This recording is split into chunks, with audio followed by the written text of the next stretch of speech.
Hello everybody, welcome to Passionate Learners. So in the previous video which I have shared 2 days back, I have explained the theory part of the friction topic. So in the today's class we are doing few MCQs based on the friction topic. I already told you that this topic is important for the people who are preparing for the TET exam. Okay, so I have make sure that I have covered every question which were asked in the previous question papers regarding this friction. So kindly follow this session till the end and learn the concept and learn about this concept friction. Okay, so let us start our topic. Which among the following statements is or are false? Okay, they are asking us that which of the statement is wrong. There are two types of friction. It is easier to push a stationary box as compared to a moving box. Sliding friction is greater than static friction, all of the above. Okay, so if you remember, we have discussed friction. There are three types of frictions. Okay, three types of friction. They are static, sliding, and then rolling friction.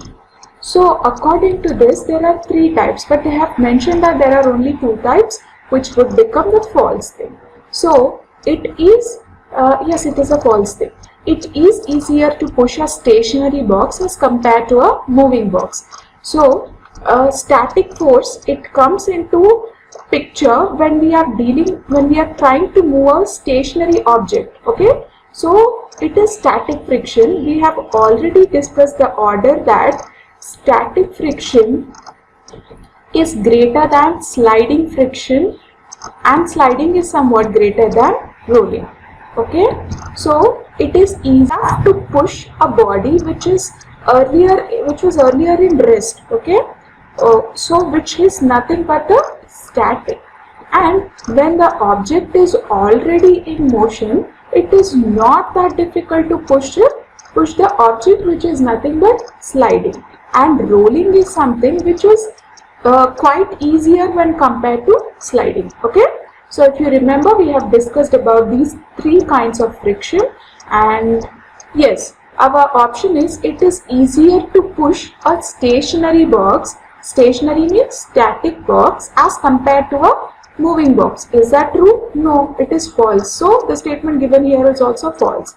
Next thing is sliding friction is greater than static friction, which is also a wrong statement. So all of the above here follows. Okay, yes. The second question is ball bearings used in machines, fans and bicycles dash friction. Okay, whether they decrease or increase friction is the question. Okay, so ball bearings are used in the machines. If you could see these fans and bicycles, some ball bearings would be present. Why are they actually used? They are actually used to reduce the friction. Okay, you first need to have a good idea about what is friction. Okay, so consider two surfaces. Let us think, I'm explaining it again to you. Let us think this is surface 1 and let us think this as surface 2. Okay, so these two are the surfaces which we have considered, and let us try to consider that the second surface which we have taken over here is a moving surface. Okay, so whenever the surface 2 is trying to move upon surface 1, there would be a force which will be acting in the opposite direction.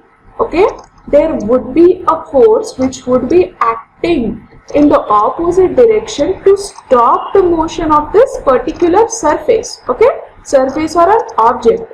Force is in this direction, like the force which we apply is in this direction, and the friction would be in the opposite direction. Okay, so this kind of force which opposes the movement of a particular body is nothing but a friction. Okay, yes. So now ball bearings, think of it. Fans, bicycles and any machines which you consider should move smoothly. Okay, so in order to move this thing smoothly, friction must be reduced. I already said that in order to remember the word friction, remember few terms which are friction means resistance. Okay, Just remember these words. This does not mean that it is resistance. It is like it's a kind of force which stops. Okay, force which stops. So friction should be less or more. In this case, in the ball bearing, in the fans and the bicycles case, in the fans and the bicycles case, friction should be less so that they can move very smoothly. Here in the fans and the bicycles, we prefer smooth movement. Okay, smooth movement will be done only when the friction is less. I hope I'm clear with this question, and I'm moving towards this third question. Why is it difficult to walk on an icy or a muddy road as compared to a normal road? Okay, this is all about friction again. So now I already said that friction means the force which opposes the movement of a body. Okay, so now what is it? It is difficult to walk on an icy or a muddy road. Just think of it, the icy or a muddy road, both are like smooth surfaces. Okay. And in the earlier class, we have discussed a point. If you remember, this friction depends upon two factors. Like friction can be affected by two factors. Okay. So if you remember the first factor was about the surface which we have considered, and I have also given you an example of a person who is riding bicycle on a smooth surface and a rigid surface. This was about the surface. Okay, so when the surface is smooth, okay, we will be slipping. Okay, it would become slippery, and there are many chances that we may fall down. But when we consider a rough surface, there are less chances of falling down. Okay, means here in the rough surface, let me write down, in the rough surface, friction is more. Okay, rough surface has more friction, slippery surface has less friction. Okay, yes. Now what is the question about? Why is it difficult to walk on an icy or a muddy road as compared to a normal road? Because of lack of the friction. Yes, lack of friction in the sense lack of resistance. The icy on because of lack of friction, we cannot walk on icy or muddy road is the answer. Okay, because of excess amount of friction, or it is completely a wrong notion. Yes. Fourth question, which among the following activities can be performed in the absence of friction? Okay, so now they have given us few activities, and they are asking us to mention the activities among these lists which can be performed without friction. Okay, writing on a page, constructing a building, fixing a nail to the wall, none of the above. So everything needs the friction. Okay, in order to do any activity, you compulsory need the friction. Okay, friction should be present everywhere, whether it may be a minute amount also, there should be friction. Okay, we cannot perform any of this task without friction. So for everything the friction is important. And now the question is, which among the following activities can be performed in the absence of the friction? None of the above. We cannot perform any activity without friction. Fifth question, heat generated by friction results in. Okay, you need to remember that. See, the friction would be more in rough surfaces, and when this friction is more, the amount of heat energy is released. Try to remember, heat energy is released due to friction. It is released due to friction. So now what is happening is, what is he asking? Heat energy by friction results in wastage of energy, consumption of energy, saving of energy, monetary gain. It becomes wastage of energy. It results in the wastage of energy. Okay. Sixth question, which among the following statement is correct? To answer this question, you need to remember this order which we have already discussed, that is static friction. Regarding types of friction, static friction is always more than sliding friction, and then which is sliding friction is more than the rolling friction. Okay, So now what is the question? They are asking us which among the following is the correct order. Sliding friction is less than the static friction. Is sliding friction less than the static friction? Yes, sliding friction is less than static friction.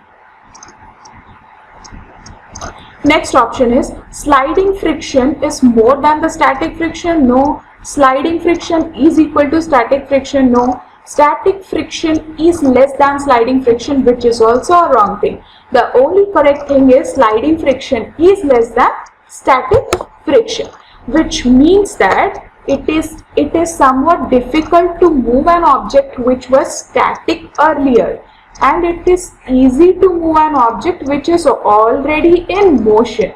That is nothing but the sliding, and which is with the object which was not moving earlier, this is nothing but the static. Okay. Seventh question, which among the following material is helpful in reducing the friction? Okay, friction is force which is opposing force, right? So which element here is used to reduce the friction? Lubricants, powder, oil, all of the above. Lubricants and oil are used in the machines for smooth running. Smooth running means, smooth surface means friction is less. And in the same way, if you consider the powder, which we will be making use of it on the carom board which we play in order to make the surface smooth, which is again reduction of friction and making the surface smooth. So all the three things are necessary for making this less friction, okay, for reducing the friction. So the answer would become all of the above. In which among the following objects friction is increased? Okay, tires of the truck, soles of the shoes, brake pads in the bicycle, and all of the above. See, in all of the above, friction is increased. Friction is not static. It may increase and it may decrease. So depending upon our requirement, we need to choose whether we need to have the high friction or whether we need to have a low friction. So in the earlier case, in the kind of machines or fans or fans, in all those things, the movement should be smooth. The surface should be smooth, which is only possible when the friction is less. But in case of this shoes, or in the case of the truck, or in the case of the bicycle, the friction should be more, because if we want to stop somewhere, we need to make use of brakes, which are nothing but we are giving the opposing force. That is nothing but friction. Okay. So tires of the truck, if you observe the tires of the truck, they are not completely round. The surface is somewhat like they give some kind of shapes, right? So which is nothing but to make the surface rough. To make the surface rough is again related to reduction, increasing of friction. Okay, so that the chance of reducing the slippery kind of surface. So that is the reason why they use these kind of designs upon the tires. Okay, the next thing is soles of the shoes. We have already taken that example in the earlier video. So the soles of the shoes are also not in a plain way. There is some design kind of thing upon the soles of the shoes. These are also made in order to increase the friction. Next, the brake pads in the bicycle. The brake pads are also attached to the bicycle to increase the friction. So all of the above are made use to increase the friction. Ninth question, which among the following exerts the frictional force? Gases, liquids, solids, all of this. All of this exerts the frictional force. I said that frictional force is everywhere, but depending upon the quantity. Okay. So in the liquids, I can say that in the liquids, if suppose a boat is moving in the water, just think that a boat is moving upon the water. The force, there would be the force, okay, there would be the frictional force, which will be shown by the water itself. Okay, so water is acting as a friction over here, which reduces, which reduces the movement of this boat. Okay, so here liquids means water has frictional force, and when coming to the gases, even air has a frictional force, because whenever a flight is flying, you can see that moment of force, moment of air would be opposite to the direction of the flight. So here the air is acting as a frictional force again. So from these example we can say that the friction is present everywhere in the gases, liquids and solids.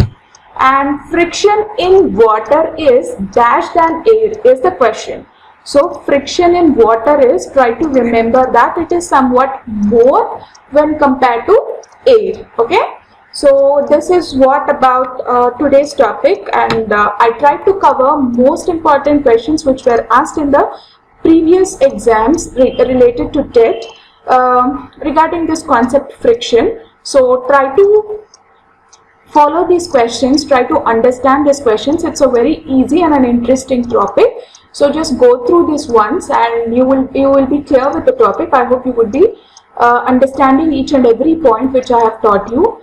And that's it for today, guys, and thank you so much for watching this video. Please do like, share and subscribe to Passionate Learners. Thank you.